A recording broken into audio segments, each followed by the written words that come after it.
Namaste. Namaste. I hope all is good at your end. I have a very small question. I mean, it's an experience which I'm having all these days.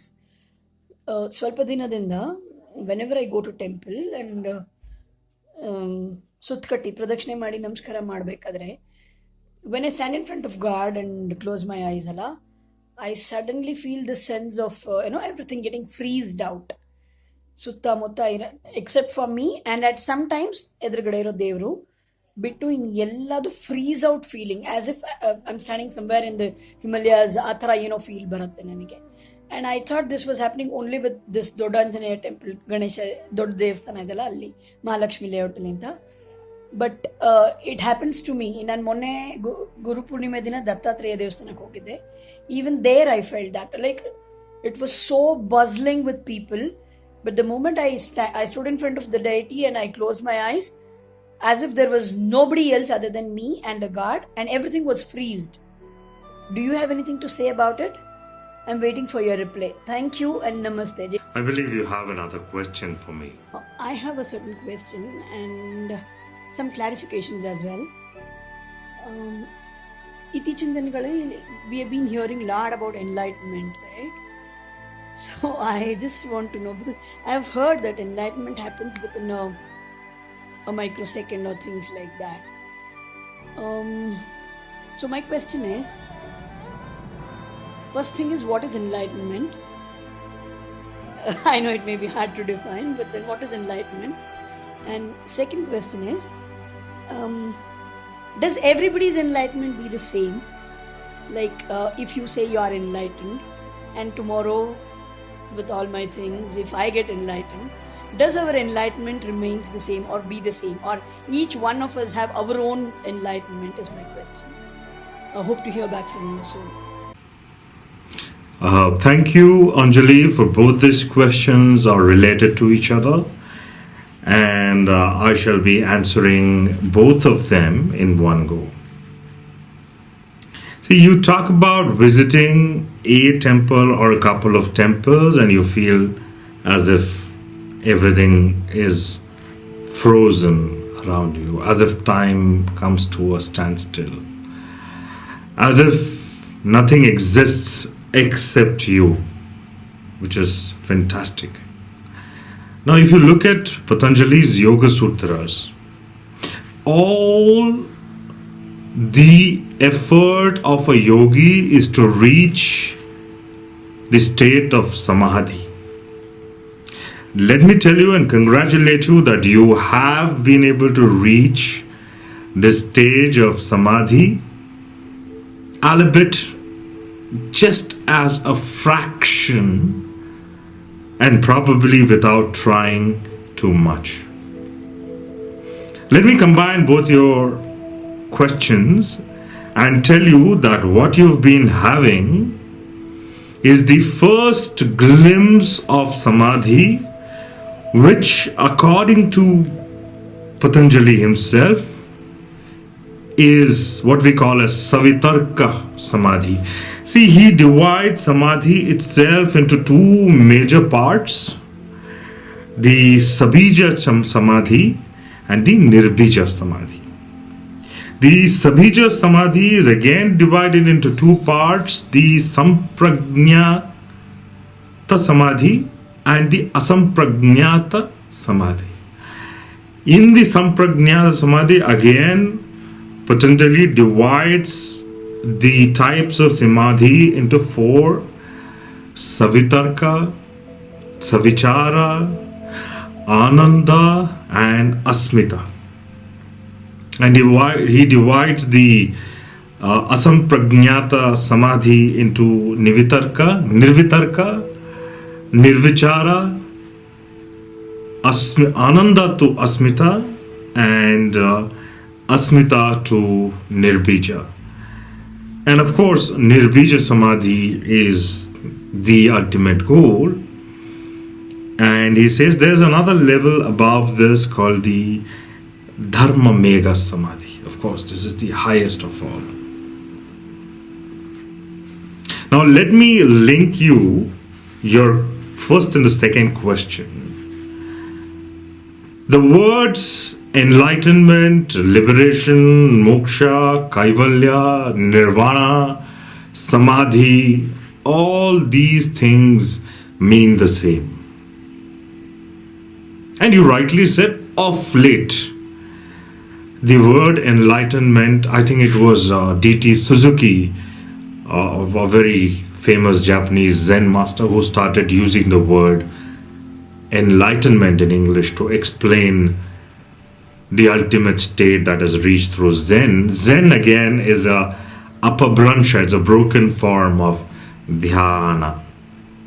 Dhyana becomes Chen in Chinese and becomes Zen in Japanese. So like I said, congratulations, you've probably had the first glimpse of samadhi when you're visiting these temples. The same thing in Zen is called satori. Just a small fraction, a promo if you want to call it, a trailer of what is to come. So I would request you to proceed further and work on yourself. Maybe you should take up some of our programs that we offer from Moksha Yoga and Maha Academy. It will do you a world of good. And if you are looking for enlightenment, you've come to the right place. Your second question was, what is enlightenment? And does everybody have the same kind of enlightenment, or is it different for different people? See, I would like to answer this by an example. You are here because of your past karmas, and you will achieve, according to Patanjali, various steps of samadhi or enlightenment depending on where you've come from. Enlightenment itself means that you don't exist. Only a beam of light exists where you are. What is you? You are a conglomeration of the past karmas that have come here to enjoy or acquire more karmas. You are a transition between the past and the future, the past that doesn't exist, and a future that is yet to come. When you transcend this, you become enlightened. Where time ceases to exist, where karma ceases to exist, where you cease to exist. Now your question is, does everyone have the same kind of enlightenment? When enlightenment happens, there is no anyone. There is no you, there is no experiencer. The experience and the experience collapse into each other. So I don't know how you want this question answered. When you experience the experiencer, when you transcend experience itself, that is enlightenment. The process of enlightenment, yes, like you said, could be different for everyone. In fact, in Vijnana Bhairava, which we teach here in Maha Academy through Moksha Yoga, there are 112 different types or ways, or the pathless path, if you want to call it, to reach your enlightenment, because Shiva says that there are 112 different types of people. So it really depends on what type of person you are. To forget yourself, you can choose any one of these 112 methods. There was another, I think, sub-question in that. So you have heard, well, everybody hears about enlightenment. I think that's one of the biggest challenges that we have to accept going forward. And I know I've been telling you that don't live in your mind. This is what I mean. Don't listen to people and what they are saying about enlightenment, because there can be no about enlightenment. Either you are or you aren't. There is nothing about it. Because the moment somebody talks about these things, something is lost. The truth can't be told. Enlightened can't be explained. And you've heard that it happens in a fraction of a second. Now, this is a very beautiful question. Let me answer it this way. I spoke about Patanjali's way of step-by-step samadhi, and compared to the Zen, the tantric method of enlightenment or achieving yourself. There are two distinct ways of reaching there.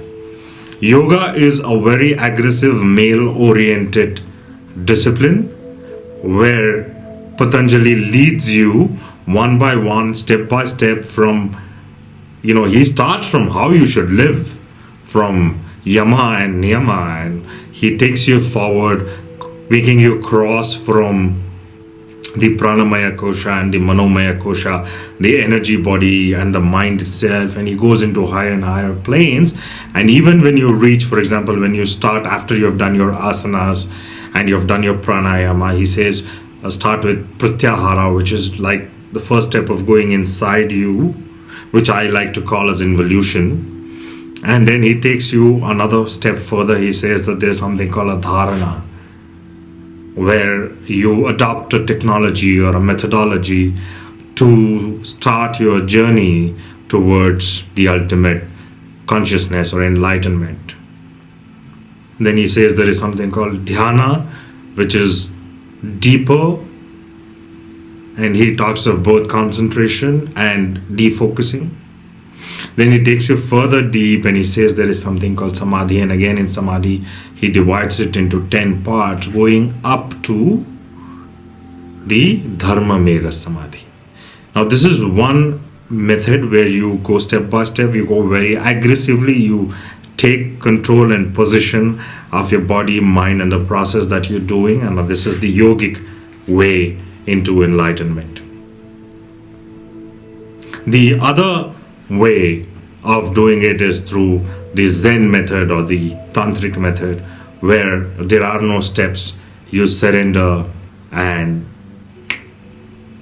simple techniques give you enlightenment because you already are. Now the Zen goes with the premise that you already are, you're already there, you are already the truth. You just need to get rid of yourself. This is the feminine, receptive, accepting, surrendered way. So depending on what orientation you belong to, whether you're an aggressive person, you need not be a man or a male to follow the aggressive method of yoga. Or if you're the passive, surrendering, trusting kind of a person, then you go with the tantric method, the feminine method of surrender and receiving the instructions of the Guru. You need not be a female, you need not be a woman. So it depends on what kind of orientation you have. In the masculine method, he will take you, Patanjali will take you to a certain level, and then he says Nirbija Samadhi. After that, if you want Dharma Mega Samadhi, you have to surrender. And there is nothing you can do but surrender, because he's already led you to the peak. There's nothing you can do but sky jump from there. And in the feminine tantric method, they suggest that you surrender in the beginning so that you can receive your enlightenment from within. So depending on which orientation you belong to, you could either choose the step-by-step yoga method, or you could choose the sudden, lightning struck kind of an enlightenment. But ultimately, I am of the opinion, I am of the experience that whenever it happens like a lightning bolt. So whether you go through yoga or whether you go to tantra, the ultimate enlightenment that comes to you comes like a bolt of lightning. And again, I know it's not a part of your question, but I would like to bring one more point which is of extreme importance. People think enlightenment is the end. No, enlightenment is the first step towards a new life, the first step towards your journey to becoming divine, your journey to becoming more perfect, the journey of completion. And you know what? You will understand that this journey is everything. The marga is the moksha. You know, at one place, very aptly, Ramakrishna Paramahamsa says, the marga is the moksha. So once you reach your enlightenment stage, the journey is just beginning, and it's beautiful to start from there.